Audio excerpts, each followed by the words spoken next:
Meron ditong nagiging maingat sa kanyang kinikilos, pero hindi ko nafe-feel na nagiging deceptive siya or may energy siya ng pandurugas or manloloko, wala. More likely, parang nag-iingat siya sa kanyang mga kinikilos, no? Very cautious yung dating ng kanyang energy, but not tricky. Yan, no? So, alamin natin kung sino yan. At mukhang palaging ikaw ang nakastock or laman ng kanyang isipan niya, no? Laman ng kanyang brain dito, mga babes, no? Ay ikaw, ayan, no? Oh. So, alamin natin yan, no? Pero, sa nafe-feel natin, no? Okay yung energy niya kasi hindi ko nafe-feel na siya ay mandurugas. Manluloko. Okay? Hindi ko nafe-feel yun dito sa energy niya. Okay? So, alamin natin.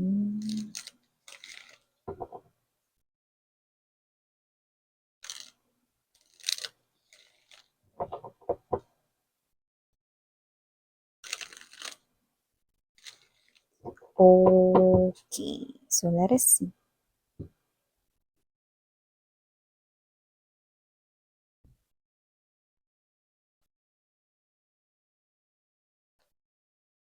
Oh.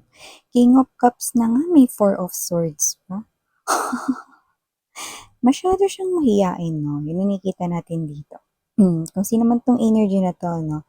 Masyado siyang mahiyain. Okay? To the point na parang dahil nagre-react yung ating throat chakra, this person right here could be wanting to tell you something na manggagaling sa kanyang heart, no? Pero parang hindi alam kung paano ito sabihin gamit ang kanyang labi or bibig, no? See?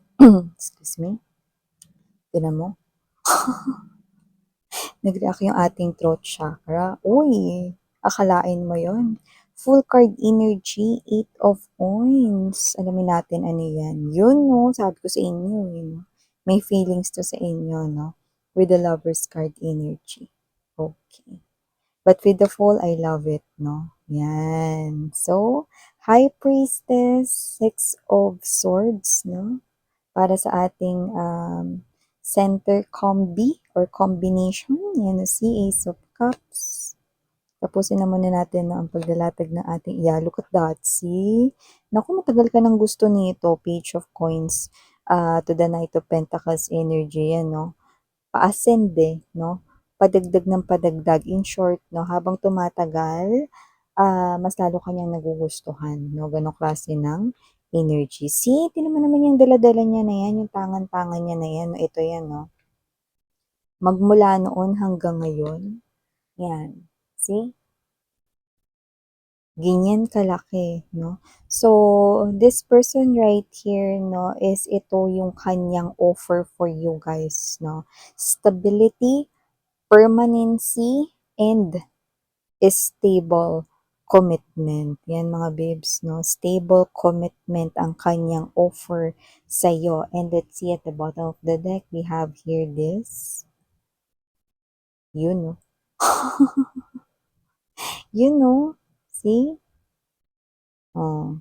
May mga makakapansin nito, nabubulol. May mga makakapansin nito.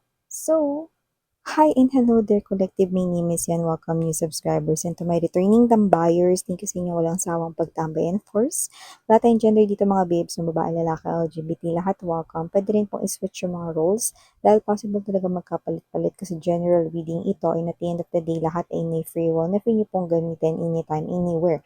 Like meaning to say, in other words, kung gusto nyo i-claim yung mga messages at gawin yun yung guidance, pwede po iyan. And kung hindi naman, no, pwede rin po iyan, no? Timeless din pakatandaan ng reading natin. So, meaning to say, pwedeng nangyari na to sa iba. Sa iba naman nangyayari na ngayon. At sa iba naman ay mangyayari pa lamang. Kaya naman, just take only what resonates. So, here, kagaya nga na sinabi ko sa inyo, someone right here, no? Okay? Hindi naman siya rito paos. Pero posibleng mahilig siya rito, no, na kumanta. Pero hindi ko nakukuha dito yung magaling kumanta. Like, kaya niyang abutin, no, yung kanta, no, na na pinakamataas, no, na tono, no. Alam mo yung parang kumakanta lang kasi mahilig siguro siya ditong makinig ng music, puwedeng palaging merong nakasalpak na earphones, headphones, no, or earbuds sa kanyang tenga, no. And this person right here is someone, no, na posibleng mahilig, no, sa music, listening to music right here, no. At kung sino man 'to, puwedeng yun ay clue para sa taong ito, but this person right here is a total mangingibig mo, no. Alam mo yung energy ng Four of Swords tapos King of Cups pa siya? Yung King of Cups kasi is not someone here who wears his or her heart sa kanyang sleeves, no? Lalo na kapag merong mga ibang tao, no? Mahiyain kasi siya rito, no? At nakikita ko rito na pwede ring may chance na siya ay introvert, no? Or combination ng introvert at extrovert, yun, no? So just take how this resonates. That might be another sign or clue. Pero dito, I'm picking up the word timing, no? So with this full card energy, no, timing lang talaga para sa mga mahihiyain, no? In short, no, itong mahiyain na to ay makakahanap ng tiyempo. Yun ang nakikita natin dito, di ba? Ang Tagalog ng tiyempo ay timing. Yun, sabi na nga ba, di ba? Congrats yan. Yan, no? Proud kaya yung aking Filipino teacher dyan. Timing lang talaga, no, para sa mga mahiyain, no? True, true, true. Dito sa reading, yes, true talaga mga babes, no? That with this full card energy, no, meron ditong pagkakataon, nakikita ko, isang sitwasyon with the 8 of Coins energy, hindi niya palalampasin. Okay? So, nakita ko dito that with the lovers, may mga situations, no, na hindi niya palalampasin dito, no? So, may mga timing, may mga tiyempo, na may mga sitwasyon na matitiyempohan niya kayo rito na kailangan ninyo ng tulong at mag-isa lang kayo doon, na wala rito kayong ibang kasama, no? So, medyo hirap kasi siya mag-express sa words. Tignan niyo, nagre-react na naman yung ating throat chakra, no? Kaya ang kanya ritong ginagawa, no, is through actions, no? And baka nahuli niyo na rin 'to na nagte-take glances on you and alam mo yun, no, ginagawa niya ito very cautiously. So, kung natsyempohan mo na nakatingin siya sa'yo, pwedeng isa o dalawa lang yun, pero maraming beses na siyang tumitingin sa'yo, lalo na kung ito ay, kapitbahay mo lang, someone near you, no? Or isa sa mga katrabaho mo. Yan. Okay? So, maliban dyan, no, nakikita ko rito may situation kung saan mag-isa lang kayo at kakailanganin niyo ng tulong, no? At itong person na to, no, ay nakikita ko magpa-fly-fly papunta sa inyo, no? Sakto lang rin naman, walang ibang tao sa paligid, no? So, kung ito man ay isang workplace situation, no? Pwedeng kayo lang yun nandun, sabihin natin, no? Hindi gumana yung scanner, no? And then kayo lang yun nandun sa tabi ng scanner, no? At for some reason, no, hindi ito nagkataon lang, no, na dahil gagamit din siya ng scanner or whatever, no? Hindi, no? Kasi nakasubaybay siya sa'yo.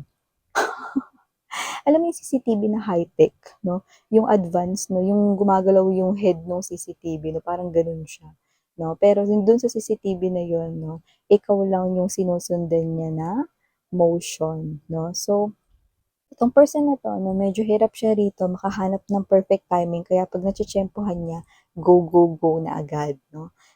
With this Four of Swords kasi ibig sabihin matagal na rin kasi 'no, nadagdagan pa rito ng confirmations of Page of Coins to the Knight of Pentacles. So matagal-tagal na kasi siya ritong, may gusto sa'yo 'no, pero kasi hindi alam kung paano may mga gano'n talagang tao, 'no. Di alam kung paano sasabihin 'no, pero yung iba naman, may mga tao rin naman na ang bilis lang sabihin na, "Uy, alam mo crush kita." 'Di ba? Pero may mga tao kagaya nito 'no, na timing-timing lang 'no, ang kanya ritong pagsabi ng like kita or gusto kita 'no, ay sa pamamagitan ng kanya ritong presence 'no, or sa kanyang pagtulong 'no. So, nakikita ko rito. So, kapag ikaw lang, kung papansin mo, kapag ikaw lang mag-isa, nilalapitan ka niya. See? Because this person right here wants to tell you that he or she likes you. Pero hindi niya nga yun masabi sa kanyang labi or bibig, no? Kaya ganito.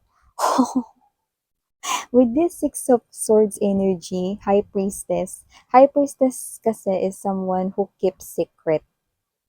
Okay, so ito ay klase ng energy na sikreto kasi niya ritong matagal niya na kayong gusto at yung sikreto niya unti-unti niya raw ipapakita sa inyo. Ang sikreto na yun ay walang iba kundi may kinalaman dito. Sa Ace of Coins, I mean the Ace of Cups energy na and the Ace of Coins is an indication na matagal niya ng bit-bit, no? Etong klaseng ganitong emotions for you, no? So, sasabihin niya na sa'yo yung secret niya sa pamamagitan ng mga pa-timing-timing lang dito, no? Kasi nga mahiyain siya, no? Pero hindi niya napapansin dito, may iba na rin mga nakakapansin with the Page of Swords, no? In the future, may mga friends kayo or baka mga people around you, mga other katrabahos, office mate, colleagues, no? Mga ibang mga tao sa paligid niyo makakapansin na oh, bakit parang ikaw lang yung laging kinakausap ni ano, tapos kami hindi kami masyadong kinakausap niyan, you know. Parang papansin namin nagiging close kayo, no? Pero sa amin, parang ganito ganyan. No? Yan, see? May mga makakapansin ng ganyan, no? Well, tama sila.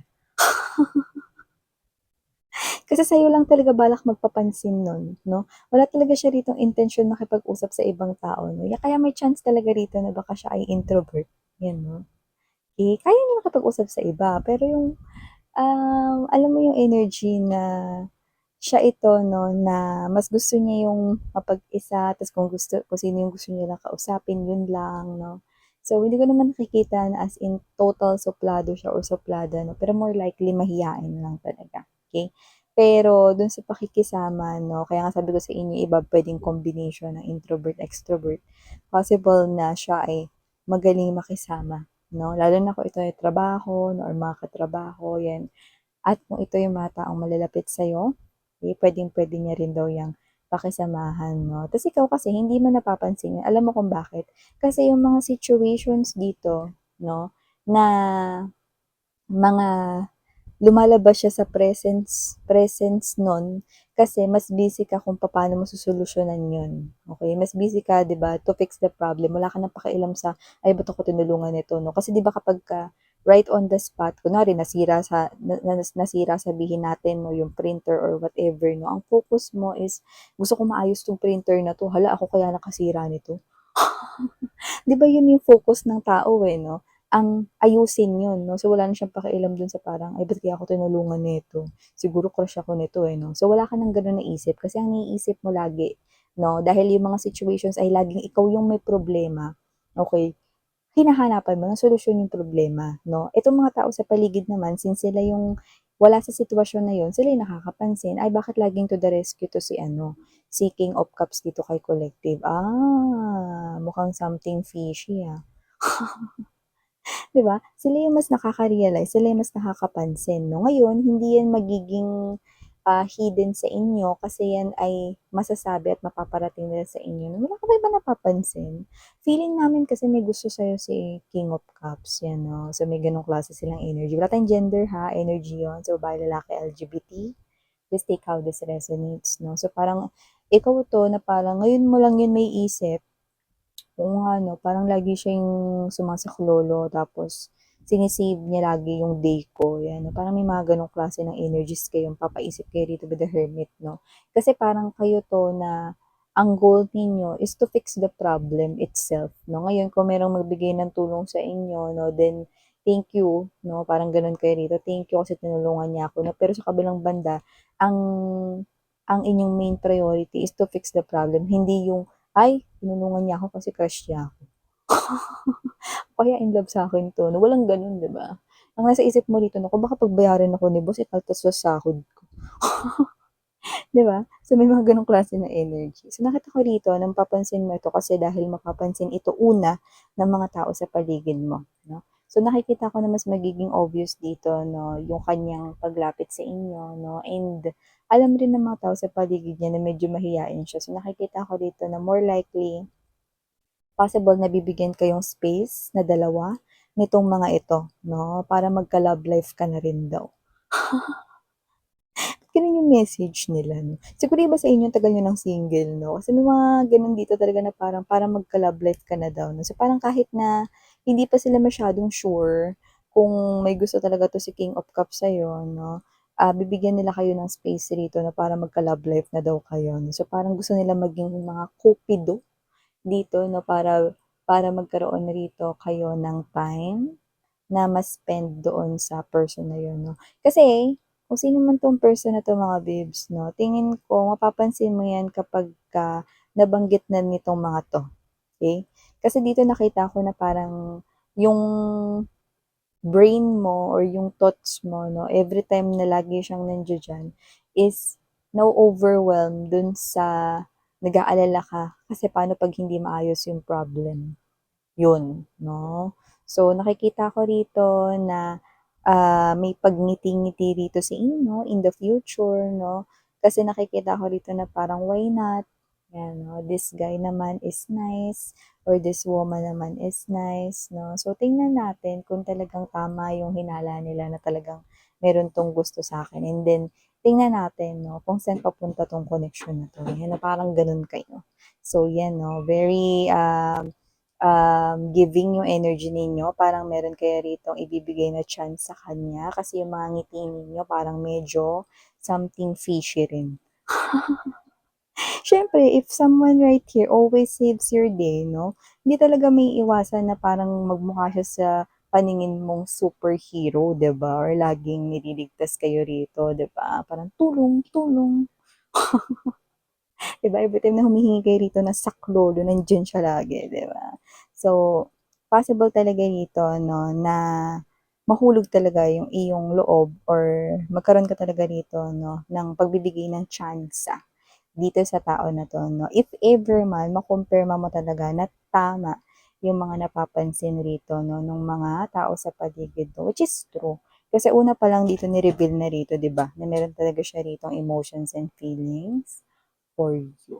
'Yan 'no, ang kailangan na lang talaga rito 'no is ikaw mismo yung makapansin nun this time 'no at makakita ka ng marami pang mga gano'ng situations in the future 'no, upcoming weeks and months right here for you, guys. So yeah, ito yung mga messages right here for you, sweethearts. Thank you so much for your time here, babes. And again, I'm Yuriana, and me, Sarang Hiyo, love and light. I'm here.